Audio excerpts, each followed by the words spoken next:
Hey guys, so for this video I'll be unboxing Red Velvet's Red Summer, and I'll also be kind of reviewing the other songs as well.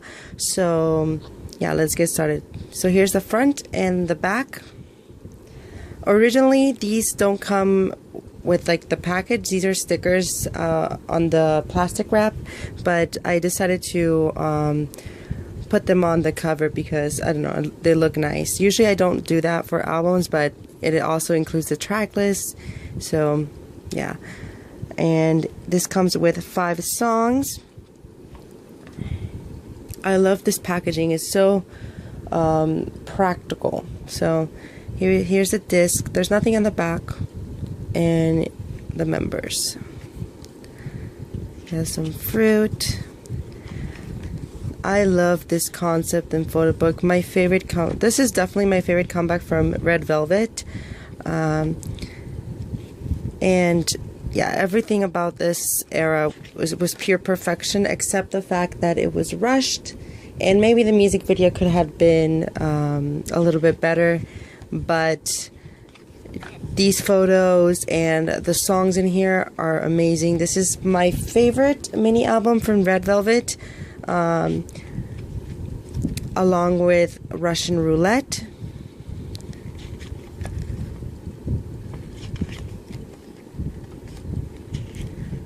And I'm really glad that the song was received extremely well.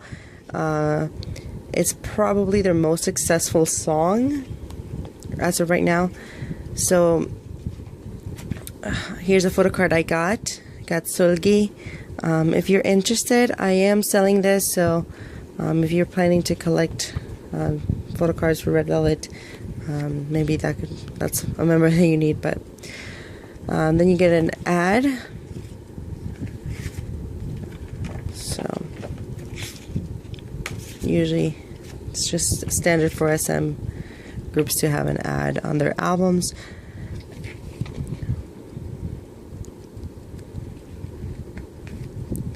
But these pictures are so cute.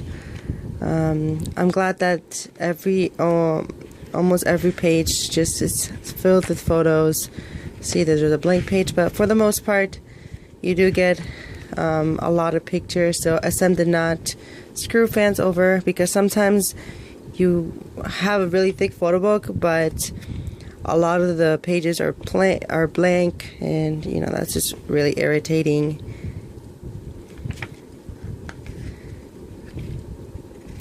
Irene, Yeti, Wendy, and all the girls.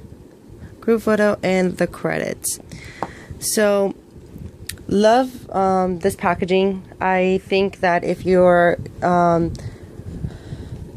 if a company just doesn't have a lot of time to, you know, really think of something unique, or maybe they're on a budget, this type of packaging is perfect for me, because it's not too big, and it's easy to store, and it's unlikely to get damaged because it's a hardcover, and then you have a photo book and the disc. So I really like this packaging.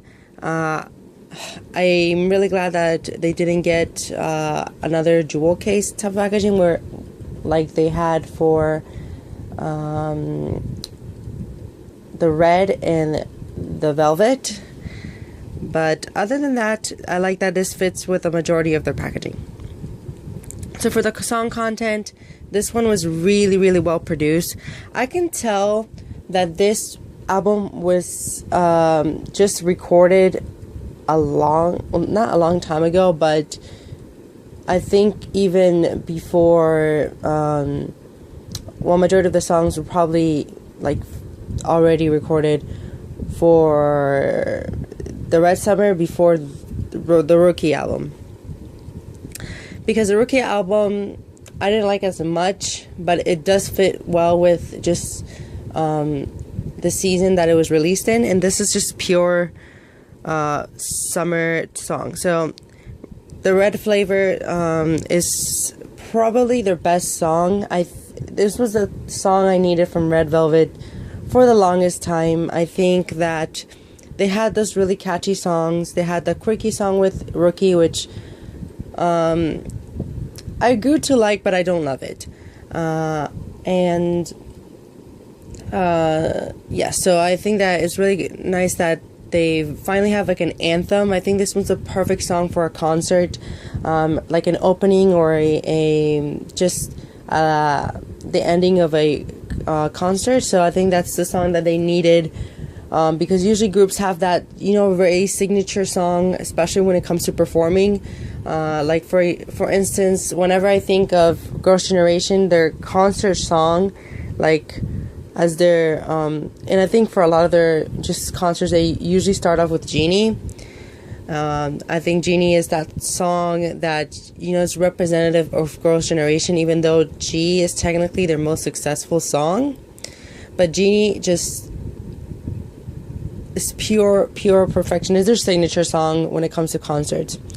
And for instance, like 21's I'm the Best, that's like a good intro to a concert. So I'm really glad that Red Velvet finally has that song that is good to start off a concert or to end a concert. So the red flavor, amazing. You Better Know. Another great track, good B-side. This could be a single. Zoo, I think if you were to pick the best two songs in here, it would be Red Flavor and Zoo. Zoo deserved to be a music video, or deserves a music video. Really like the song. It's really unique. It's something that it stands out on the album. Like whenever I think of this album, I don't necessarily think of the Red Flavor, but I think of the Zoo song. I don't know if that's just me. Then we have Mojito. That one I like, but I don't like as much as the previous three songs, but it's still really good, upbeat song. And then as kind of classic when it comes to SM, you do get a ballad or just a slowed down song, which is Hear the Sea, and that's more of that Velvet sound. And I like that it just finishes off with a slower song, because you do start with a really energetic song, and then it just starts slowing down, and then at the end of the day or summer, you just hear like the breeze and the ocean waves. I don't know how to explain it, but really good album from Red Velvet. Extremely proud of them, and I'm really glad that they've kind of just broken out of their mold. I think that they really can stand on their own right now. This was like their year when it comes to just breaking out of their shell, because the mini album for the Velvet didn't really do that much for them, and the Rookie song is I think it's the one that won the most music shows with. And then the Red Summer is their most successful song overall. It seems to be ranking and being steady on the charts, so that shows that Red Velvet are becoming just a, I guess, legendary group. I hope SM doesn't screw them over, because they are planning to debut a girl group in this upcoming years, or I think next year. If it's not next year, then definitely in the year after. So hopefully Red Velvet doesn't get the same treatment as FX. I'm glad that they kind of done 2 albums per year, so that's nice. I don't know if they will be releasing something else this year. I really doubt it, because SM is kind of focusing more on their male groups for the second half of the year. But I really do want an early comeback next year with a full-length album, because I'm almost 100% sure a lot of these songs were just ready for a long time, because the Russian Roulette album was recorded a long time ago, and that was kept getting postponed. Then Rookie was released, and this one is definitely like the way the songs are structured. They were probably recorded, and then they were like, we're saving this up for like a summer release. So really glad with this comeback for Red Velvet. And then I think I'll be getting the Rookie album soon, probably by the end of the year, if not early next year, because I didn't really like it. I don't know, it's just not my personal taste. It doesn't fit my personal taste, because I'm more of, when it comes to Red Velvet, I like more of their velvet side, their red side, and obviously that's their most successful side, so I don't think they'll be doing a Velvet title track anymore.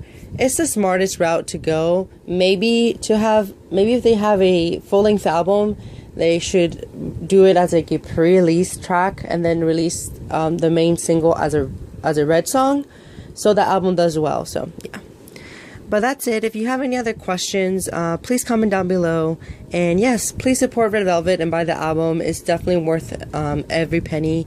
And yeah, thank you guys. Oh, also, if you're wondering if about my collection for Red Velvet, I did post a collection video a long time ago, where it's on a playlist on my channel. It's on my K-pop album collection, so if you're curious about the albums that I have for them, you can check that video out. But other than that, that's it for this video. Oh, and here's the spine. I forgot to show that. Okay, bye guys.